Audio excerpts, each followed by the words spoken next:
Halo Studio Lovers, Indonesia telah mencatatkan sejarah baru di dunia energi terbarukan dengan meluncurkan kilang biodiesel solar sawit pertama dan terbesar di dunia.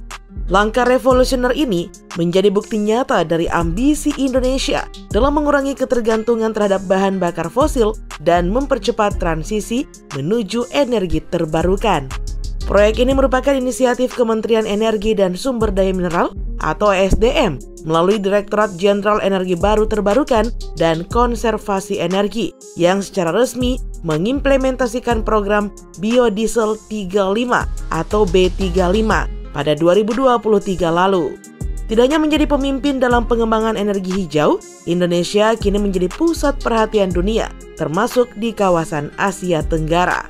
Nah, salah satu yang terkesan adalah Perdana Menteri Malaysia yang bahkan mengaku iri dengan langkah progresif Indonesia.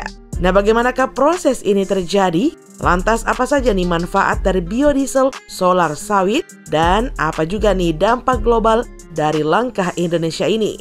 Nah, mari kita simak di video berikut ini. Tapi seperti biasa, sebelum kita lanjut, jangan lupa ya untuk menekan tombol subscribe dan aktifkan juga lonceng notifikasinya agar kamu tidak ketinggalan info terbaru dari Studio Langit.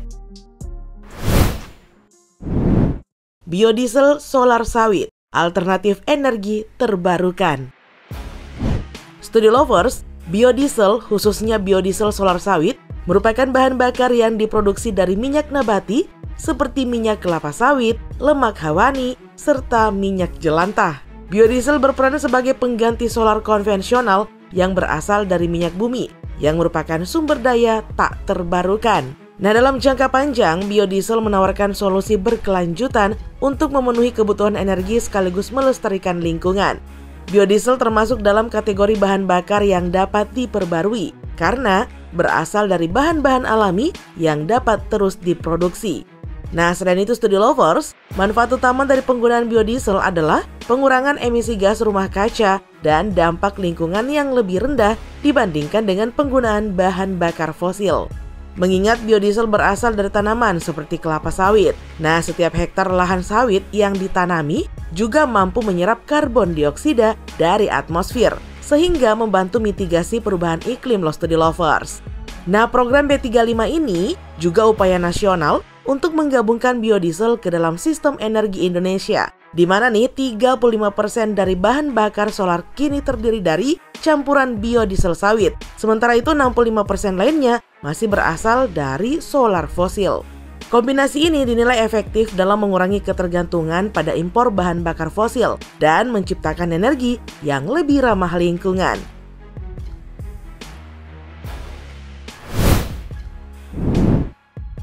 Kilang Pertamina dan komitmen terhadap lingkungan. Keberhasilan program B35 tidak lepas dari peran Pertamina. Melalui anak perusahaannya, PT Kilang Pertamina International atau KPI, yang berperan aktif dalam pengembangan kilang-kilang yang ramah lingkungan. Pertamina mengusung inisiatif Green Refinery sebagai salah satu langkah transisi menuju energi yang lebih bersih. Nah, diketahui nih Studio Lovers, Green Refinery ini adalah proses pengolahan minyak nabati menjadi bahan bakar yang memiliki jejak karbon yang lebih rendah dibandingkan dengan bahan bakar fosil. Nah, Pertamina telah mempersiapkan roadmap pengembangan kilang dengan tujuan utama untuk meningkatkan kapasitas produksi biodiesel di Indonesia. Saat ini, Pertamina telah mengoperasikan 3 kilang besar untuk produksi solar sawit, Kilang Dumai, Kilang Pelaju, dan Kilang Cilacap. Ketiga kilang ini berperan penting dalam memenuhi kebutuhan energi nasional, khususnya solar ramah lingkungan yang berbasis biodiesel. Sejak tahun 2020, Kilang Dumai menjadi kilang pertama di dunia yang memproduksi D100, yaitu diesel hijau yang terbuat 100% dari minyak sawit. Dengan kapasitas produksi mencapai 3.000 barel biodiesel per harinya, Dumai menjadi pionir dalam transformasi energi di Indonesia dan dunia. Nah, tidak hanya berhenti sampai di situ Studio Lovers. Pertamina juga memiliki rencana untuk memperluas kapasitas produksi biodiesel di kilang lain, seperti Kilang Pelaju yang ditargetkan nih memproduksi hingga 20.000 barel per hari, dan Kilang Cilacap yang akan meningkatkan produksi dari 3.000 menjadi 6.000 barel per harinya. Nah, ini merupakan langkah yang signifikan dalam mengurangi ketergantungan pada solar impor sekaligus meningkatkan nilai tambah bagi komoditas kelapa sawit Indonesia. Sejarah panjang pengembangan biodiesel di Indonesia. Pengembangan biodiesel di Indonesia telah berlangsung selama beberapa dekade. Sejak tahun 1990-an, berbagai riset dan percobaan dilakukan oleh peneliti Indonesia untuk menemukan bahan baku biodiesel yang paling efisien. Namun, momentum pengembangan biodiesel baru benar-benar terjadi pada tahun 2005 ketika harga minyak dunia melonjak drastis. Di lain sisi nih, krisis energi global memaksa Indonesia untuk mencari solusi alternatif dan biodiesel muncul sebagai jawabannya. Pada tahun 2008, Studi Lovers, pemerintah mengeluarkan kebijakan mandatori pertama untuk penggunaan campuran biodiesel dalam bahan bakar solar, yang kemudian terus berkembang hingga mencapai target B35 pada tahun 2023. Program ini juga diharapkan dapat terus berkembang hingga mencapai campuran biodiesel 100% di masa depan, yang dikenal dengan istilah D100.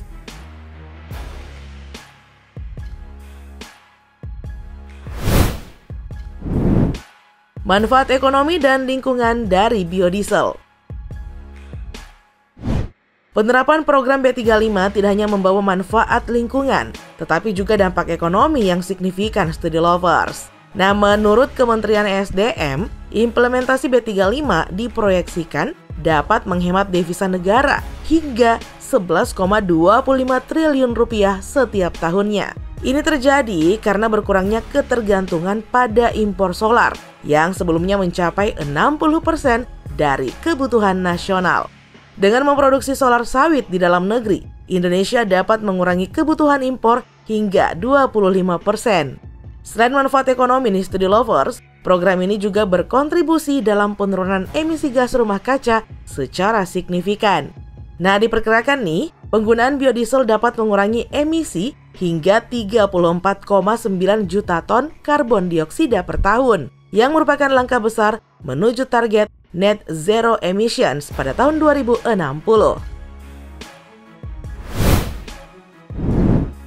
Menarik perhatian negara tetangga. Keberhasilan Indonesia dalam mengembangkan kilang biodiesel terbesar di dunia tentu menarik perhatian negara-negara tetangga, termasuk Malaysia yang merupakan salah satu produsen minyak sawit terbesar di dunia. Perdana Menteri Malaysia secara terbuka mengungkapkan kekagumannya terhadap capaian Indonesia ini, bahkan sampai ire, Studi Lovers. Malaysia yang juga memiliki industri kelapa sawit besar merasa tertinggal dalam hal pengembangan biodiesel, meskipun memiliki potensi yang sama besarnya dengan Indonesia. Nah, dengan komitmen yang kuat dari pemerintah dan perusahaan energi nasional seperti Pertamina, Indonesia telah membuktikan bahwa transisi energi terbarukan bukanlah mimpi, tetapi sebuah kenyataan yang dapat dicapai.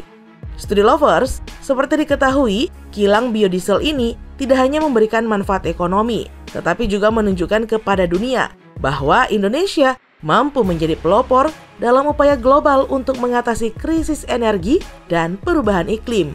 Langkah ini tidak hanya membangun kemandirian energi, tetapi juga membuka jalan bagi Indonesia untuk menjadi pemimpin global dalam energi terbarukan.